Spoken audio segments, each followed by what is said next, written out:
Hey guys, Jim here. Time to bring out something new and interesting to you. Something that I've been chasing actually for quite a while. I came across this maker's knives on Instagram and I had never really seen them anywhere else. And it took me quite a while to get in contact with the maker and get him to make me one and get it sent out from Russia. So this video is really about 6 months in the making, funny enough. What we're looking at is the Pike by Alexander Cheburkov in Russia. Now, the name is spelled P-A-I-K, but it is also spelled every now and then with a few different dealers P-I-K-E, because that is actually how it's pronounced. It's pronounced Pike. The first thing that's going to strike you about this knife as you look at it here, and most likely as you looked at it in the images that I shot at the beginning of the video, is, wow, that kind of looks like a Cheburkov. And that's exactly what I thought. At first I thought I was going to be getting something that was basically a design variation of a Cheburkov. But while it looks like that in the pictures, and it may even look like that here in the video, I don't know how that's going to play. In person, it doesn't look like a Shiro at all. And aside from the visual differences, it's a lot thicker and a lot more substantial. I wasn't expecting that. I really was expecting a slim, lightweight knife, much like a Cheburkov. What I got was something very thick, very overbuilt, and it was actually quite a pleasant surprise. You know, a lot of makers in Russia and the surrounding areas tend to design in somewhat of a similar fashion. You can go from maker to maker and see something that's kind of what reminds you of a Cheburkov anyway, but they still find a way to make them a bit different and a bit unique, and that's exactly what's been done here. Now, I've had a chance to communicate a bit with Alexander. I'll discuss that a little bit later and talk to you more about him and his facility and everything. But let's talk about the knife at first. What you're going to do is you're going to get it's fairly basic packaging from what I recall. I've had this for about a month and a half, almost 2 months, and I haven't had a chance to do the video yet. So I think it may have just been a zippered case. It could possibly have been a nicer, like a Pelican style case. I don't recall. And then you get this certificate, which is kind of a generic certificate because you don't get the picture of your knife on it, which, I mean, that's fine. But everything's written in Russian, and I honestly have no way to decipher what any of that means. But you get these authenticity stamps. I'm assuming that's what it is. So really, really, really cool. It's laminated. It's nicely done. I just wish I could fucking read it. And so if you speak Russian, you know exactly what all that stuff means. That's all Greek to me. Haha. Okay. So what we're looking at here is a substantial knife. It's a lot bigger than I thought it was going to be as well. You're looking at a 4.2-inch blade with 9.5 inches overall. Actually, it's 9.45 or 9.46, so just under 9.5 inches overall. And it weighs just about, 5.5 ounces, which that sounds like a lot, but for a knife this large, it's actually not, and that is thanks to all of the machining that has been done on the inside of the titanium frame lock. So on both sides, the lock side and presentation side, there is a lot of machining that's come out of there, a lot of material that's come out of there, and it makes it a lot more lightweight than it probably should be. Blade stock is really, really nice and thick for this style of knife. Again, much like Cheburkov, it has a very, very long taper, very much a trailing point on there. And this is about 156 thousandths thick blade stock. So it is quite substantial, and they keep it nice and beefy at the tip. One of the things that Cheburkov does, they tend to taper very, very thin. Now, I've never had a point on any of my 4 Cheburkovs ever bend or break, so I'm not saying that they're fragile in any way. But this, it's a little bit more confidence-inspiring because it is a little bit thicker at the tip. I've got white Juma scales on here, which if you go back far enough in and following me, you know that white Juma has been my unicorn. It's been the material I've been trying to get for years. And makers will either tell you, hell no, I am not working with that, or the one maker I did get to work with it, it was just tragic. He went through 4 different sheets, and the outcome of the final one that was the best of them all still looked like shit. It is really, really, really hard stuff to work with. Every time you go to grind it, it's got to be a fresh belt. Every time you grind it, you have to slow your grinder way, way down because you end up burning it. It is nearly impossible to work with and get this flawless, perfect finish. So I am very, very happy to finally have something with white Juma in my collection. There is custom hardware holding together the entire knife, which is a major plus for those of you that like custom things, and it could be a minus for you if you like to tinker with your knives a lot. Now, I don't see why you couldn't wrap a standard screwdriver blade with a little bit of tape, maybe masking tape, and it would thicken it up enough to where you could wedge it in there and make your pivot adjustments or take the knife apart. I'm fairly certain that you could. The blade, which you might think is Damascus steel, is not. It's actually it's the same type of idea, being a stainless Damascus. It's called DDA 1060, and it's done in a beautiful high mirror polish. Now, DDA 1060 is made in Russia, and we'll discuss that a little bit later. Same thing goes for the 2 bolsters. While we would make the assumption that this is either Mokutai or Damascus, it's not, but it is a titanium Damascus. Let's break that down for a second. Titanium Damascus is essentially a Damascus, just like the blade, but instead of being made of steels, it's made of titanium alloys. Now, when Chad Nichols does it, he actually registered the name Mokutai. Alpha Knife Supply registered their name Damascus, but it really is pretty much the same thing, as is this. So it is the exact same composition and the same type of manufacturing process to create it, and again, the same type of expense. Damascus, or a titanium Damascus, is very, very, very expensive, which is what shocked me about what I was able to get the knife for. This knife, as it sits, with the titanium Damascus, with the stainless Damascus, the white Juma, and again the titanium Damascus on the clip, was only $850. A more bare bones version, say in titanium, all titanium, with carbon fiber and a stainless blade, is going to run you about $650. That is extraordinarily inexpensive for a knife of this caliber. It is exceptionally well made for the money. Now, I was able to obtain this directly, but it's a weird story. So basically, I had seen it, and there was a dealer on Instagram called Knife Market. It's knife_market, and definitely go check them out. I had seen them advertising a few of these, and I went, man, I really want to see one of these knives, but you know, it's kind of risky. I've never heard of this maker before, and it kind of looks like a Shirogorov. I don't know how much I'm going to dig that, but I kept going back to it. And I saw this particular layout done. I have to excuse me, my cell phone went off there.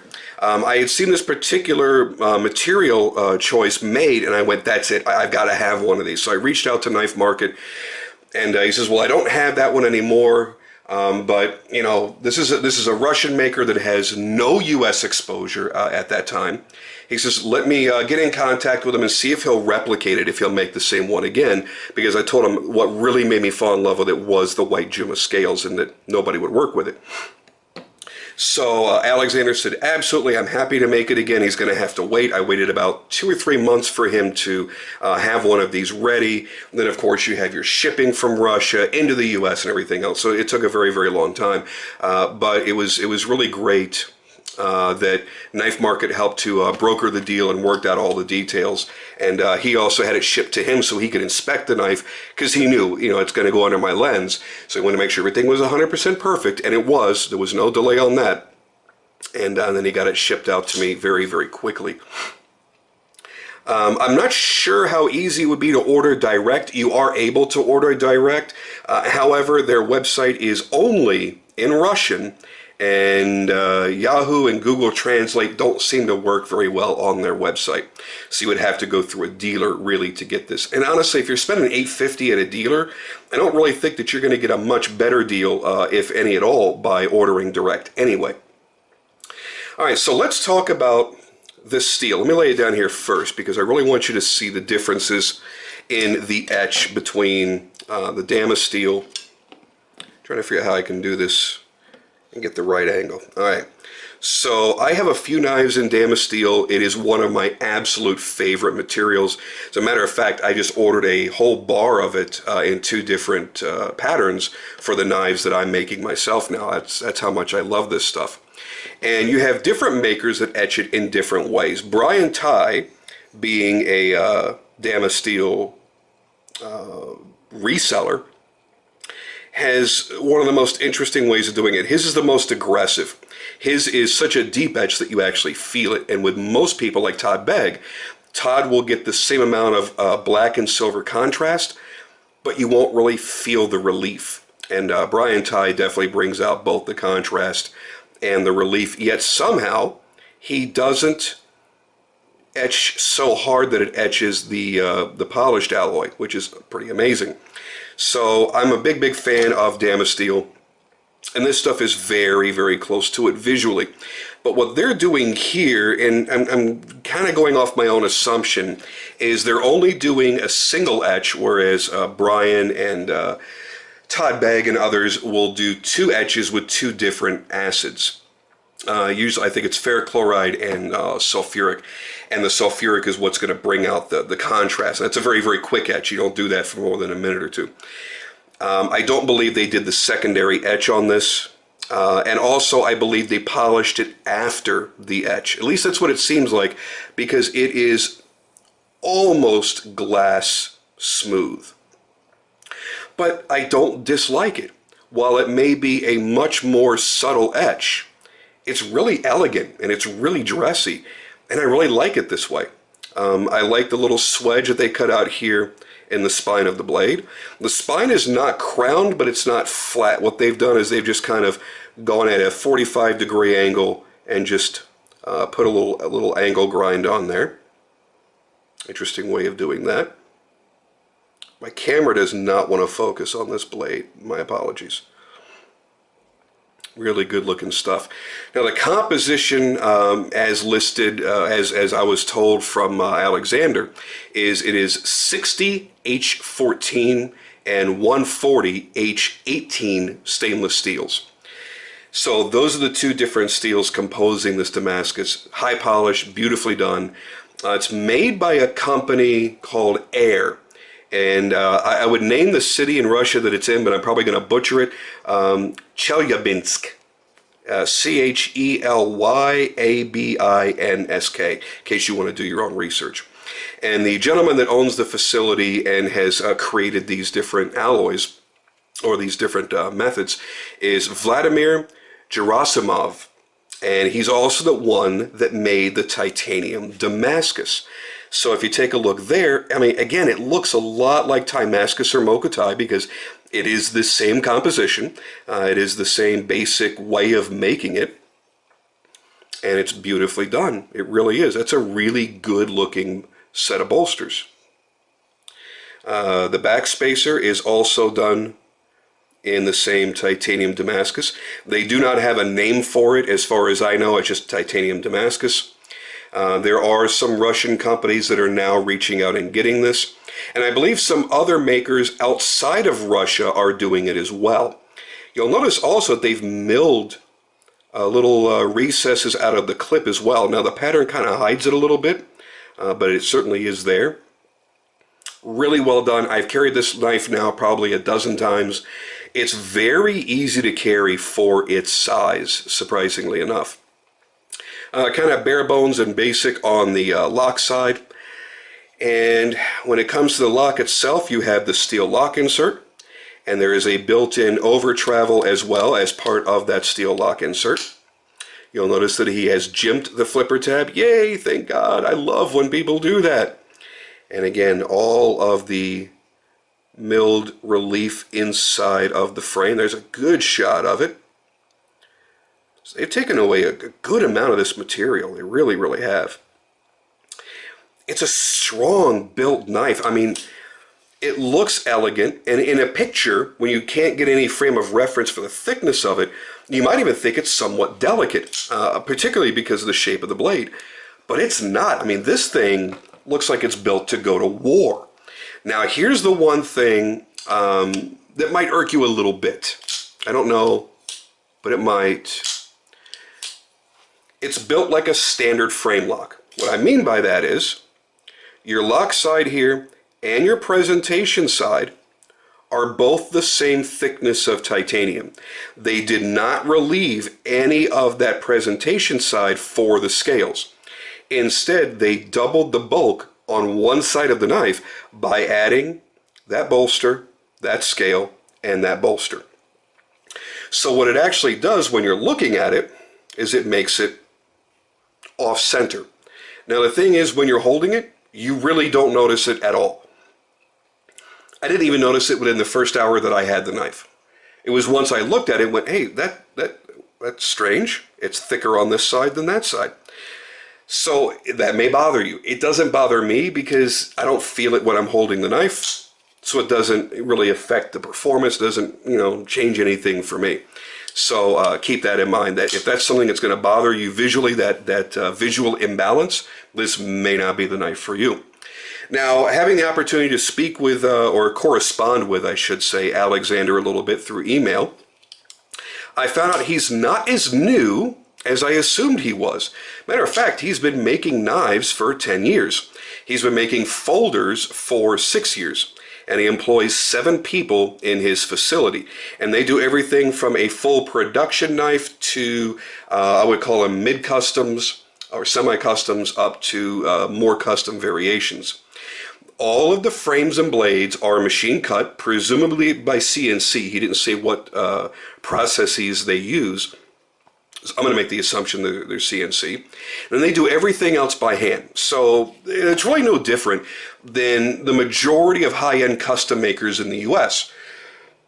Listen, it's great. I mean, it really is great to talk to a maker that says they do all of their own stock removal and all of their own work by hand. Started with the bandsaw, went to the grinder, and did all that. But in the end, it's monkey work. There's no particular talent in pushing something through a bandsaw and then grinding away the excess on a grinder. All it is time consuming. So that's why a lot of makers tend to have their parts, once they've kind of dialed in their design, they then take that template and they have the parts water jet or CNC. And that's exactly what these guys do. But everything else is then done by hand. So they're still, even if it's water jet, you still have to take that little seam off the edges of all your parts. So they're still doing a little bit of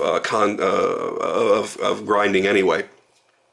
So they're still doing all of the other work by hand. All of the fitting, everything done by hand. So it really is more of a custom knife than anything else. And I got to tell you, for the money, for the presentation, for the cost of the materials, this is a screaming deal. Problem is, it's not fucking easy to get one. Again, if you're on Instagram, you could simply follow Knife Market, and again, I'll put their tag there at on the description. He's always putting stuff up for sale, but it may not be the exact model or the exact configuration you want. What I would tell you is this. He's a cool dude. Reach out and just say, hey, you know what? I like the Pike model, but I'd really like to have the Damascus style bolsters with lightning strike carbon fiber. My buddy Yi has that configuration. And he can always contact Alexander and say, hey, can you make that version? Now, you may have to wait, but we're used to that with custom knives anyway, so that's no big deal. So I would definitely tell you, if you're looking for a knife of this style, and this isn't for everybody, it is not particularly a tactical style knife, and it's not really a dress knife. It's kind of a bastard child of the two. And there's nothing wrong with that. I have plenty of knives that kind of don't fall into either category very, very well. It's almost like, my Brian Ty. it's definitely a tactical style knife in its design, but with all of the work and then the materials that he's put into this, it really is much more of a dressy knife, but it's not a full-on dress knife either. So yeah, you kind of got the best of both worlds here. It is thick, okay, keep that in mind, and it is long. It's, again, about 9.5 inches overall. It is not a tiny knife by any stretch of the imagination. But if you're looking for something fairly unique, if you want exotic, beautifully made materials, this is a great way to go. Let's give you some close-ups here before I jump out. Nice edge on this, by the way. Very, very sharp. A little bit of a fat edge on there, but still very, very, very sharp. And it's a beautiful pattern in that stainless Damascus. It really is. Love the custom hardware. It is a really nice additional touch. You'll notice how perfectly the white Juma came out. There is no discoloration, and that's a huge thing with this synthetic composite material. I love the look of the snakeskin look, that ivory snakeskin, very, very sexy. Nice chamfer going all the way around the edges on that. There is your rear bolster. Looking at it from this angle, there is the inside view of the back spacer. Your lockup, very early lockup, but still, as you see, seated properly and solidly locked up.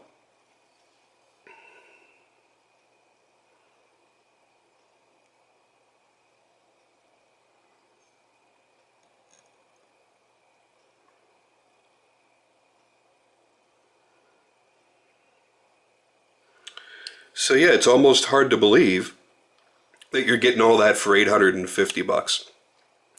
Perfect detent. When I got it, the knife was a little bit stiff, and after a few days of playing with it a lot, it broke in and has gotten very, very smooth. Again, I don't close my knives like this. I'm doing it for you for demonstrative purposes so that you can see that it's smooth enough to allow this blade to drop under its own weight. When you're going to close it like a normal human being,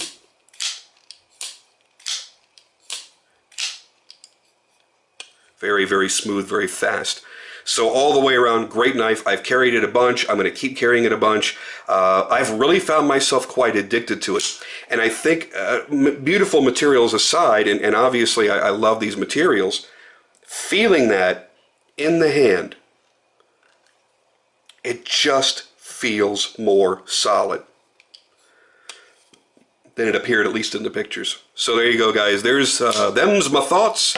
And I'm going to get on out of here, get this bad bitch uploaded, and get ready to work on the next video.